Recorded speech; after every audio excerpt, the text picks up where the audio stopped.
Ted Cruz was tweeting, he's a literal jihadist. I mean, Hassan stating that the hate against Mamdani is getting out of hand and that he's been getting death threats recently. The one thing that scares me about Mamdani is when you see the post like that and you see the amount of hate he's getting. Yes. Yeah. Do you speak to him about security and safety? Yes. A few weeks ago, it was a day or 2 days after a guy had just been arrested for making death threats against his staff. Jesus. And that was before the last few weeks of this campaign where they really ratcheted up.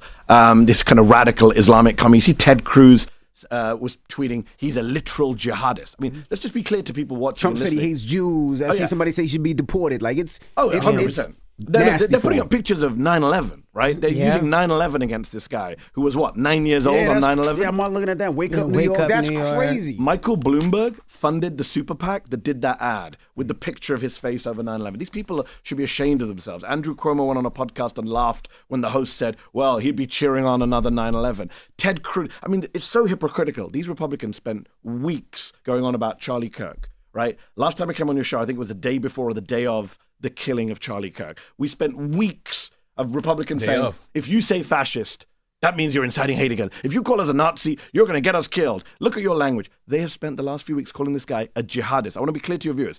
A jihadist, in the eyes of the American political establishment, are the people on the planes, the 9/11 planes, is ISIS, is Boko Haram, is Al-Qaeda. That is what you are comparing him to. That's what you're saying he literally is.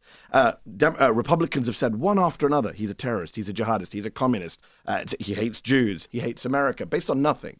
Of course that's going to incite hate. Of course there's going to be death threats. I do worry about his security. I hope he has good security now that he's the mayor. Before he was the candidate, I think he had a couple of NYPD guys. I hope they have a lot of security. It's actually, it's scary, the level of Islamophobic. I talk to a lot of Muslims. I am Muslim.